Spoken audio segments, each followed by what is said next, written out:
Hi guys, RAS47, our 5,000 rounds challenge, and we have reached the mark of 2,500 rounds. As always, we are starting with cosmetics. As you can see, the duct tape is holding off on the stock, and it's working great. The things which are not working great is the front side post. That front side post decided to unscrew herself right now. I don't know why is this happening, but I have marked with the paint and I was able to track it because I noticed that my point of impact was shifting. So that post, front post is unscrewing itself because of the recoil right now. So it's taking our iron sights away. What is even worse, I have noticed that the spring on the right side or the rear leaf, that one caved in down, and actually it's cracked, and what is happening right now, the elevation changed as well. So my iron sights are completely off, but we still took it to the 100 yards, and even with the screw up sights I have managed to have some hits from 100 yards from the prone position with that rifle, using basically a front post and somehow navigating with the rear post, and managed to have 9 on 10. So the barrel is still good, barrel still shoots. Another thing what I have to start watching is, I'm not sure, but maybe, and it's maybe, okay guys, I'll mark it and we'll see, but I have a somehow impression that this gas block gap between the gas tube and the gas block is increasing. We'll monitor this, okay? I wasn't ready for this to change, so we'll monitor this the next time. All right, let's see what we got inside. And as I said, this time we did the 1,000 rounds update because it's too boring to go every 500 rounds.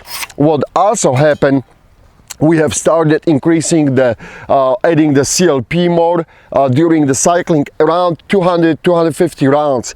I'm lubricating bolt and bolt carrier and rails, so that's a change to the procedure. And you know, I just wanted this rifle to survive, guys, and learn from it as much as we can.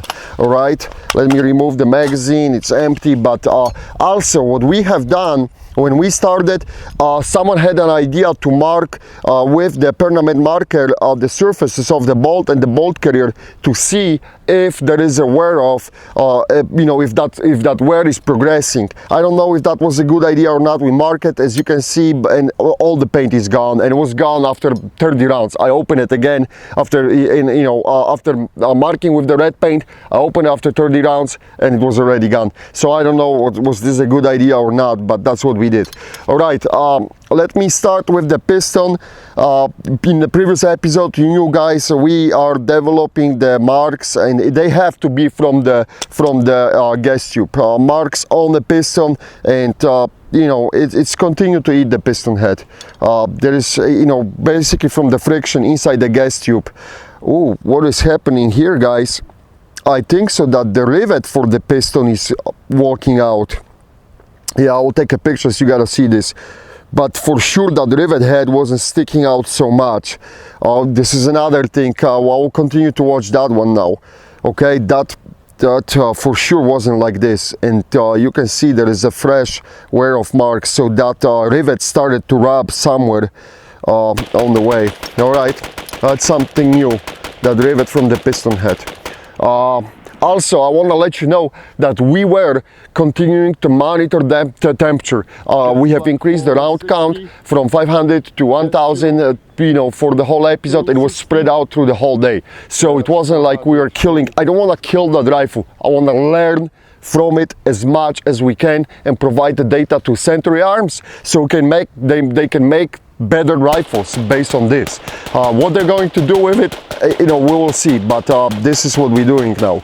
All right, so it's what is happening up front of the bolt carrier, guys. Right now I see, remember I was talking to you about the wear of the front, up front of the bolt carrier. Now I can see that it's folding inside on that right edge. So that's new, that wasn't here. And you got the progressing damage in the channel, in the channel here. You got progressing damage on the left side, but the rifle is still working. I mean, say it whatever you want. We started getting malfunctions. We had the failure to eject, and it happened more than a few times today. Failure to eject, basically one was really bad. What happened was the empty shell was pulled inside, and the bolt was coming back for the new round, pushed the new round partially to the chamber, but it was of course malfunction, and it happened more than the few times today.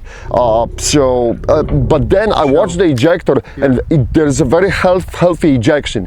It still moves the shells to 6-7 yards. So, but at least I'm telling you that's what happened. Okay. Anyhow, I will take a detailed pictures here, guys, of everything again, post them on the website. The dovetail is deforming a little bit more. Guys, about the dovetail, I honestly don't care that much about the dovetail, because the worst thing what's going to happen is that deformation will continue to move as it's moving. What's going to happen, the spring will get jammed and that bolt cutter will stop in the back. What I'm really worrying about is the bolt and the locking locks, because this can lead to the catastrophic disaster. So let's finish watching the bolt carrier, and again you should be watching the picture cycling at the front of your eyes, so sometimes you cannot see everything right away. Yeah, I will take a pictures of the dovetail, you can see, guys, and all the guts.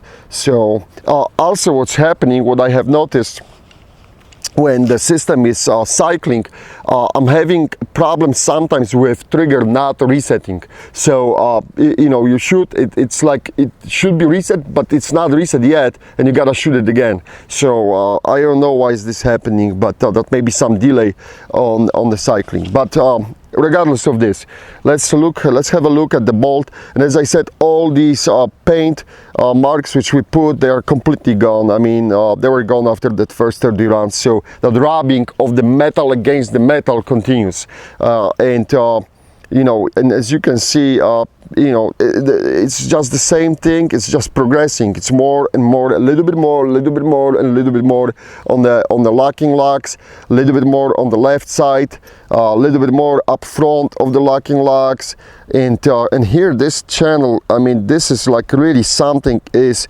working with the scoop, and it's hard to capture this surface on the pictures, guys, because of the reflections, light reflections and everything. But when you're looking with the bare naked eye, you can really see like someone who took the scoop and started scooping this metal.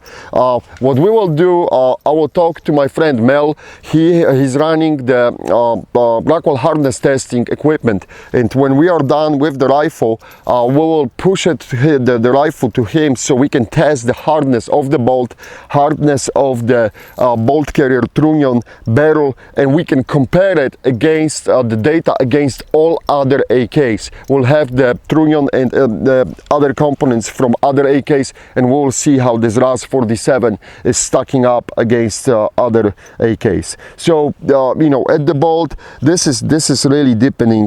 That cut here, this is like really literally someone would take a knife and start cutting with the knife that surface. Again, I'll take pictures. When I was talking, you should be watching them. And the pictures are always posted at our blog, and the blog link is underneath of the video in the video description if you want to go back and just check the pictures. Also, you guys were asking how is this comparing to the other AK rifles that were in the previous episode. You should see the pictures. There was against the Wasser, both rifles sold by the Century, so no bias, right? Century, Wasser. The Wasser is imported by Century, and Century makes RAS47. So this should be no bias that I'm somehow against the US company. That's the biggest bullshit I ever heard. All right, and inside the trunnion, what is kind of interesting here, and again, this is like new surface which is happening, rubbing metal against the metal on the right side of the trunnion over here. Let me check our rivet, and let me see how is that rivet. Oh, now you can hear the rivet, guys. You can hear, I can move, I can physically touch the rivet and start moving between left and right. So that's not good.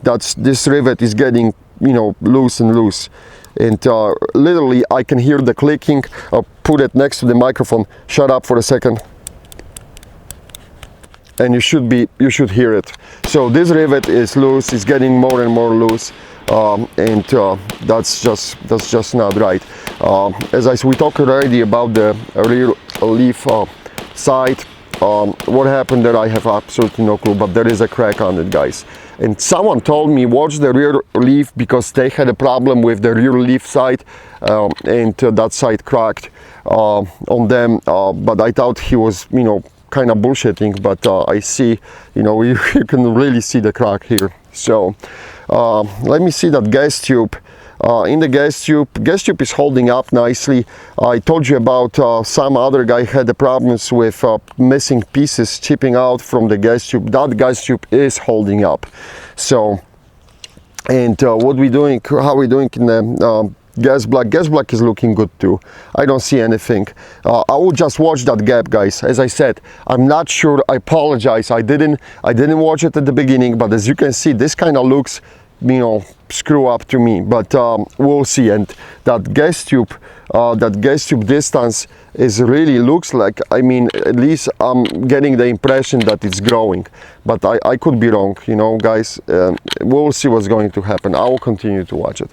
Other than this, you know, from the outside damage, that's pretty much it, guys. At this point we have reached the mark of 2,500 rounds, so we are at the 50% of our 5,000 rounds test. Those who are rooting for the RAS47, the rifle is holding up. I mean, it's still shooting. Those who are just here for the ride to see what the rifle can survive, there you go, guys. That's the data for you. Also, what I had a few instances that this magazine catch release was not working really, you know, smooth anymore, and I'm wondering, is there something I may have to clean the spring, because I had the magazine jammed and I couldn't move it, that pedal. I couldn't move the pedal to remove the magazine. I had to rack it again and rack it and pull out the magazine finally. So I'll clean that spring. There is a little tension spring which makes this to move. We'll see, maybe it will help. All right, that's it, guys. As always, thank you for your support. Thanks for purchasing from the AK Operators Union store. Because of you, we made this purchase possible, and I will tell you right away, get ready. We'll post the list at some point, and we'll post the little poll, and you will select, we'll give you a few choices. We'll select another rifle for the 5,000 rounds test challenge, and we'll purchase it, we'll purchase the ammo, and we'll do that test on that rifle. But stay tuned, I will post more details about it, okay? But thanks for your support. Thanks for buying from our store. This is what we do, guys. We take those money then and turn to the test like this, so we can all learn from it. Thank you, guys. RAS47, as you know, guys, we have no front post basically right now, because what is happening when you're shooting, the front post is rotating, so the front post is unscrewing herself out. Also, we have a problem with the rear side. The rear side spring on the right side cracked and collapsed inside. So but this is what we're going to do, you know. We'll try to do the caveman method. I will basically use the base of the front post and something on the rear here to try to make some hits from 100 yards. So even with the broken rifle like this, let's see if we can manage to score some hits.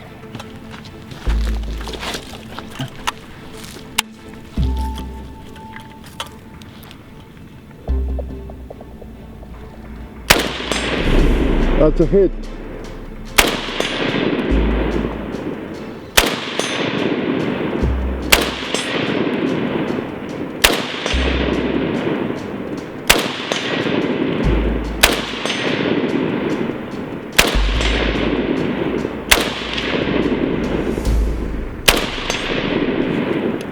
Okay, I will take that, guys. 9 hits on 10 shots using the caveman method. of basically aiming with the base of the post and leftovers from the rear leaf, and you can still send the rounds down the range and make some hits. You cannot make this up, you know, but I just want to show you that even with fucked up sights, guys, even with the unscrewing front post from 100 yards, you could be deadly with your rifle. Okay, so it's on you, not on the rifle. All right, guys, thanks for watching. Please let me know if you have any questions.